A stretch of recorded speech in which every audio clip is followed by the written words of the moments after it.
in lots of ways, SCOP was born to fill that void for many people who had lost their political home.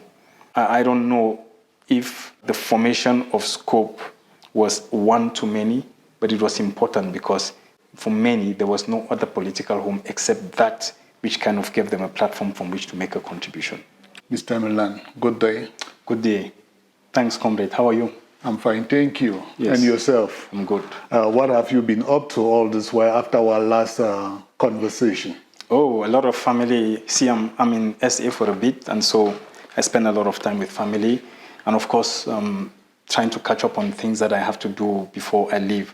And of course, that includes some work that needs to be done for the struggle. But I think in lots of ways, it's family time. So during our last conversation, we did touch on a lot about the revolution. Yeah. We talked about SCOP. We talked about the Southern Cameroonians alliance. Yeah. And what has been happening with some members of our liberation struggle and all of that. Yes. But today I would like us to talk a little bit more about SCOP and alliance. Mm-hmm. Yeah. What was the essence and the reason of creating SCOP when the IG was already there and ready to pilot the ship of the Amazonian struggle? Yeah. Well, there will be lots of different responses to that, but for me, it was very clear. What you call a government is a government. A government does not replace a movement. You see, when we came out of the fourth conclave, what was then called the interim government was formed. But out of that was what was the governing council. And the governing council was made up of member movements. And many people felt like they belonged to some kind of a movement when we had SCCOP. With the dissolution of SCCOP, basically meant that many people felt homeless. And I think this is what we started saying right from the beginning. You cannot belong to a government. A government is what rallies everybody together, but you belong to some movement or organization that becomes your political home. And for many of us, the dissolution of SCCOP and the creation of an interim government basically meant that there was no political home. So it became important that we put in place that political home. Of course, there were lots of debates at the time. Should we reinstate SCCOP? But SCCOP is a combination. It's an acronym for a combination of movements. You cannot go and claim to be part of that movement when you haven't even consulted the movement to find out if they want to be part of this. So it became important to then establish a completely different entity. And that's how SCOP was born. So in lots of ways, SCOP was born to fill that void for many people who had lost their political home. I don't know if the formation of SCOP was one to many, but it was important because for many, there was no other political home except that which kind of gave them a platform from which to make a contribution. So do you think, from your assessment presently, is SCOP meeting up to that mandate? Yes, in lots of ways. If you recall, in the days even when we were being slaughtered for forming SCOP and all kinds of stories and subterfuge was being propagated, one of the analogies that I made was that you need to understand that whatever is in place now is like a bucket that is leaking. You've taken it to the stream, you fetched water, but you won't arrive home with that water because by the time you get home, the whole thing would have poured out. So we always saw SCOP as the bucket underneath the bucket to ensure that whatever water is lost by the main bucket gets caught by the secondary bucket. And I think with everything that is happening today to the interim government, the implosion and everything, the relevance of SCOP becomes even more important. But prior to the formation of SCOP equally, we had other movements like the AGC, the SCNC, and all those other movements. Yeah. So what was really the need for the creation of SCOP when those movements were already existing? Couldn't you and your peers join any of those movements? Yeah, the question is, why didn't we join these movements already when we had SCCOP? So it was a number of people who had a political home that was lost. I still don't understand the logic. I honestly don't even know when a decision was taken to dissolve SCCOP. I heard about it. I think that was a big mistake. It shouldn't have been done. but it was done. So moving from there, we couldn't have been crying over spilled milk. We needed to do something. So were these movements or these other groups not existing when SCCOP was formed? They were there. It just so happened that you don't adhere to whatever philosophy these groups espouse. So you want to adhere to a philosophy that you believe in. The SCNC, of course, was and has always been a mother organization. So I think we've always had that respect for the SCNC. But it just happened that people wanted something different. It was rumored that the APNC were the shadow behind that in order to unseat Sarko, to make yourself relevant again after you went silent for a while. How true is that? Well, I found that laughable because I'm not so radically opposed to the APNC. I was not opposed to the APNC. I just thought the manner in which it was done, the manner in which it was conceived, the reasons given for the organization of the APNC were not solid. They were not good enough. And so anybody who really truly followed my position at the time knew that I was strongly against participation at the APNC. The propagation of malicious rumors that I was the brain behind the APNC, of course, was driven by Christopher Anu and I think Sako Ikome and the likes. But again, that was just malicious rumors, which we already gotten used to. While they did that, most people know that I had actually written a paper called, I think, the 5 W's, the what, the where, the who, the when, and the why. And for me, I said, as long as we are not able to answer those 5 questions, why we are organizing this meeting, what for, where, who for, and so on. I think there were 5 W's. As long as we are not able to answer those 5 questions, I don't think it's a good idea to organize the APNC. So my position on the APNC was very clear, but the propagation of the rumor, of course, was done. I remember Christopher Anu went as far as to say that I was coming to the APNC with a certain Colonel Bankwi or so, and then it transpired that he was the one that was communicating with this colonel. So what has been happening is what goes around comes around. The people who were pushing malicious rumors actually ended up being the people who were in communion with La République, and time has shown. Now, getting away from APNC, we know presently in the struggle, we have different initiatives and groups that have come together to propel this ship of the Southern Cameroons liberation. Yeah. There are many of them. For each of them that I call, let the people know your opinion about these initiatives, whether they are good or bad. Yeah. I will start with the Swiss process. Yeah. What's your take about the Swiss process? Well, the Swiss process was always a very controversial one, but very interesting. And my take, I think, has always been very clear. I think the Swiss process offered us an opportunity that we failed to seize. And I think we, as SCCOP, we wrote extensively on that. We had lots of seminars and discussions. Number one, prior to the initiation of the Swiss process, we are the ones who had been crying to the international community to try and help us to come and intervene. We needed a third party. Number two, we also had been pushing for some kind of external mediation to our struggle. So when we learned about this Swiss initiative, for me, the first thing is we must take it with a pinch of salt. We cannot trust the Swiss. We cannot trust their agenda. However, what does it offer? We are the ones who've been saying we are pushing for the force of argument. We are more than willing to look at ways of overcoming, finding solutions to these problems without resorting to violence. And so, in lots of ways, somebody was offering us the platform to be able to do that. We failed to seize it. Now, move away from that. So what was our position on the Swiss process? Number one, it gave us the opportunity to sit around the table face-to-face with La République and put our questions. We knew La République was never going to come because from the moment you sit around the table and you start putting on the real issues, they get exposed. That's why they've avoided sitting around the table from the beginning. We knew that.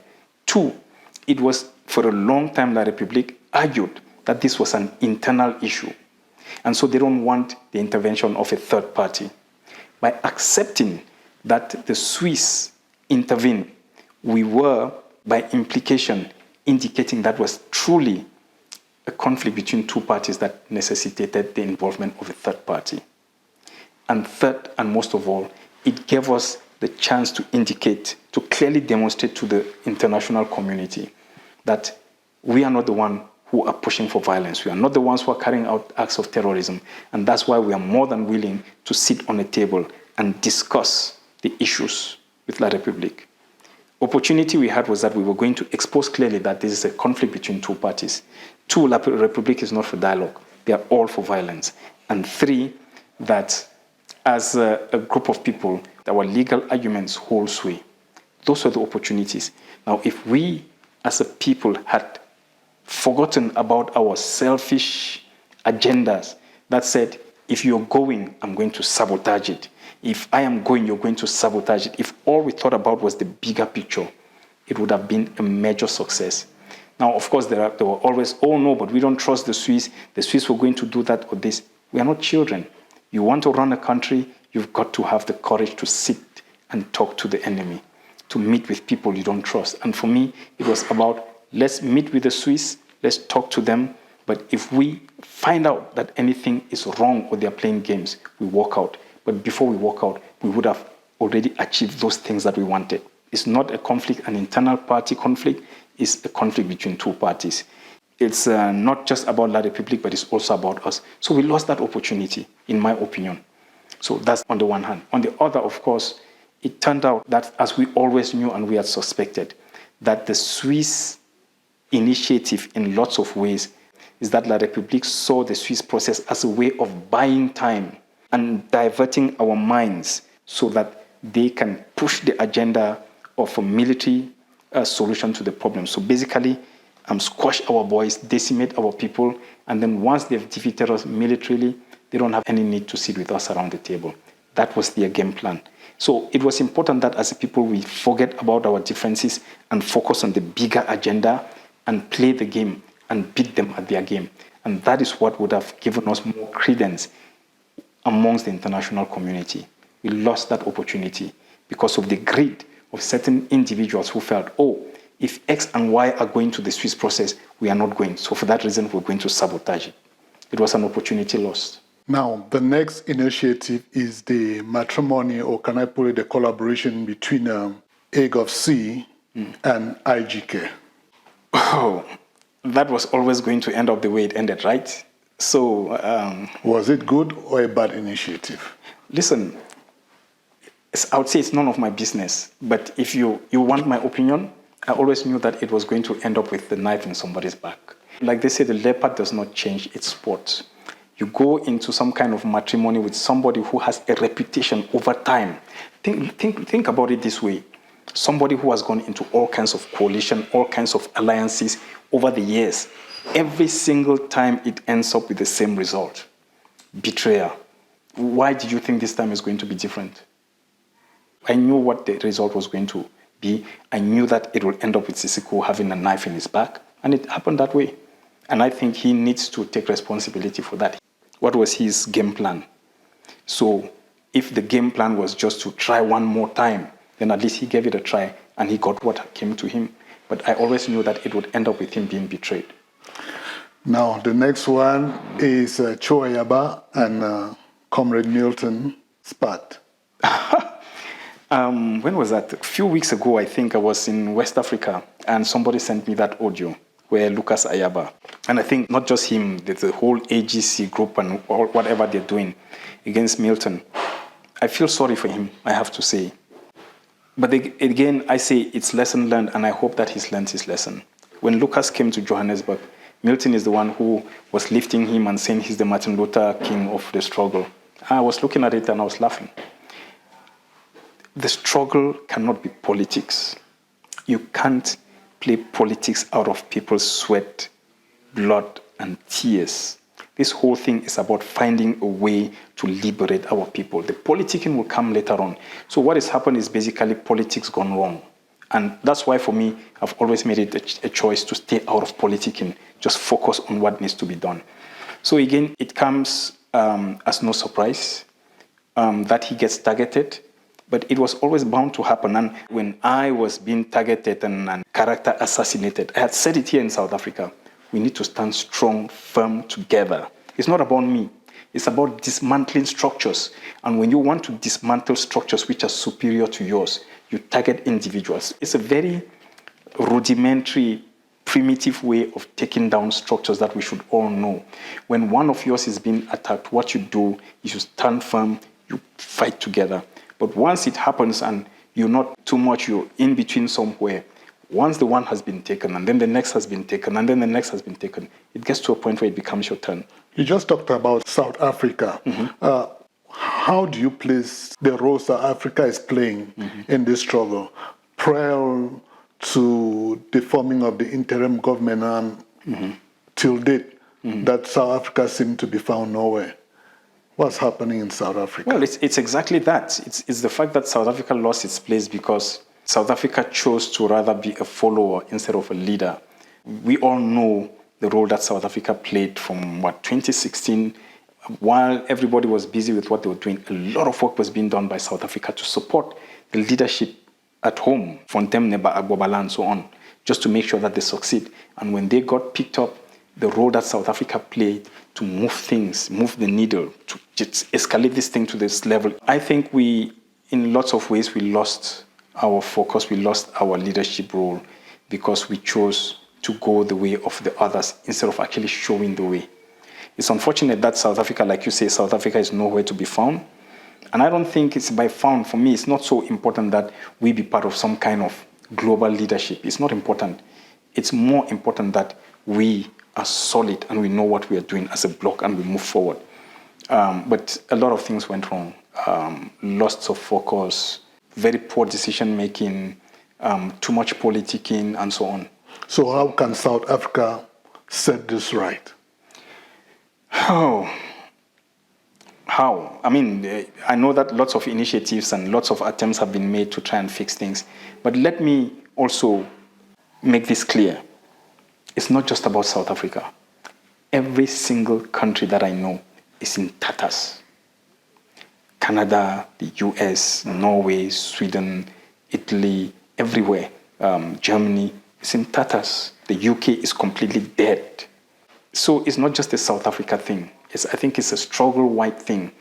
And this just goes to tell you that in every struggle, in every country, in every group of people, you have good people, you have bad people. You have people who know what they're doing, you have those who don't know what they're doing. You have those who will infiltrate and politic through it, and then you get the result you have. So it's affected every country. Now, back to your question, what needs to be done? I think the years have taught us lessons. We can win this thing. We have a big leadership problem, and which is what, as the Alliance, we've been saying, our focus is on building leadership. We have a big leadership problem. You either have people who jump in and hang on to leadership positions that they don't know what to do with, or people who see it as a way of promoting their political career instead of an opportunity to liberate a people and then build from there. So in order to fix this, we will have to go back to the drawing board. That's what we are trying to do now. Those are the things we're applying our minds to. And that's why I was telling you in the last interview we had that I am now at a point where if we had to put in place what is lacking, which is leadership, then it cannot be something that you just throw out there and whoever jumps first and grabs becomes the leader. It has to be through careful identification and careful selection of leaders and leadership in order to move things forward. South Africa has got good people. The question is, why are they not coming to the fore? We need to be able to do that. Once you have the good leadership in place, then the more difficult task of rebuilding takes place, where you need to now start rebuilding structures and win once again the confidence of the people. Part of the problem is that our people here have gotten disillusioned. And so they don't believe in all the things that are being said to them, all the things that are being done, because they know it's comedy. Unless you come up with a solid plan, it's very clear where you're going. And once you start producing results, people would come. The problem is the results are not there. And as long as you don't have results, people will not follow you. But how do you get results? You need to have a solid plan. Solid plan, get the resources, get it going. And that's always the difficulty. Okay, back to the trend of the conversation where we are looking at the various initiatives within the Ambazonian revolution to see whether they are good or bad. The next one is the Coalition for Dialogue and Negotiations. The CDN. Brilliant initiative. I think the thinking behind it was quite brilliant, still is. The fact that you have a few of our brothers and sisters who came together to think and reflect on how we need to start thinking. Fast forward, remember, the CDN came in after you already had the Swiss initiative, the Swiss process, and it was very clear from the Swiss process that we didn't know what we were doing. Many were very greedy, many were extremely dishonest, many went out of their way to sabotage the process, but even those who actually participated in the process did not see it as an opportunity for us as a people. They saw it as an opportunity for them to exclude others. And so, in the process, we lost that opportunity. But the other thing is that you had people who were rushing to the Swiss initiative, even though they have no experience whatsoever in negotiations, in mediations, in peace building, in peacekeeping, nothing. They just went there on the basis, oh, I'm the leader. Oh, I have registered an association with 4 people. Based on that, I have the right to be there. And I think I see the CDN as that entity that could, not yet, that could actually put some order, give a better perspective to this whole idea of negotiations and mediation in terms of, one, and like I said with the Swiss process, instead of sending people there because, or going there yourself because I represent a group, we should be able to identify qualified Southern Cameroonians who have got the experience, they've got the expertise over time, and we delegate them to go on our behalf as a people to go represent us if and when it comes to mediation, to negotiation. Rather than go there because I happen to have a group or I happen to be popular, then automatically I think that I qualify. And I think that's where we have a problem. So how can we actually get those people when we find ourselves in different fractions, different groups, different movements? I mean, the whole place is a mess. How do you identify these people to represent who and how? Oh, we do have some of our veterans, qualified individuals, people who are not even in the struggle as such. I'm thinking of people like Barrister Taku, is it Charles Taku, if I'm not mistaken, the one who's at The Hague, for instance. We do have some people with the skills. We've got people who are not necessarily in the struggle, but who have got the right credentials. You delegate them because they've got the right credentials. So they are not necessarily representing SCCOP or representing some IG or some group. They are representing the people of Southern Cameroons. And so we select people on the basis of the experience and the expertise they bring, regardless of where they belong. But if you get 7 people, for instance, who are very good, they sit on the table on our behalf, they speak for us, they discuss, they debate issues, and they come back to us if they need further guidance, they need further ideas. We are just there to give the political support. They are there to do the technical lead. Now, this does not mean that they go into a negotiation room alone, but what that means is that they actually lead. Even when in court you have your lead counsel and so on, there is a lawyer who argues your case. There is the other one who actually does a whole lot of the documenting and the research and so on. It's just a matter of identifying and acknowledging your strength. And then where you've got weaknesses, leave it to the experts. The problem with our struggle is that everybody is an expert. And I think CDN could actually play such a role. Now, just still on CDN, you do have those who have fought against the CDN tooth and nail. They don't want it, they're doing everything. And when you ask them, they're like, no, but the CDN is trying to position itself for leadership. They're behaving as if they are the ones who are leading the struggle. And I say, where is the problem? The only reason the CDN or the leaders of the CDN would think of such a thing is because there is no leadership in the struggle. There is a big leadership gap. And when there is a gap, there is a void. If you don't fill it, spiders are going to fill it with their webs. So somebody has got to fill that spot.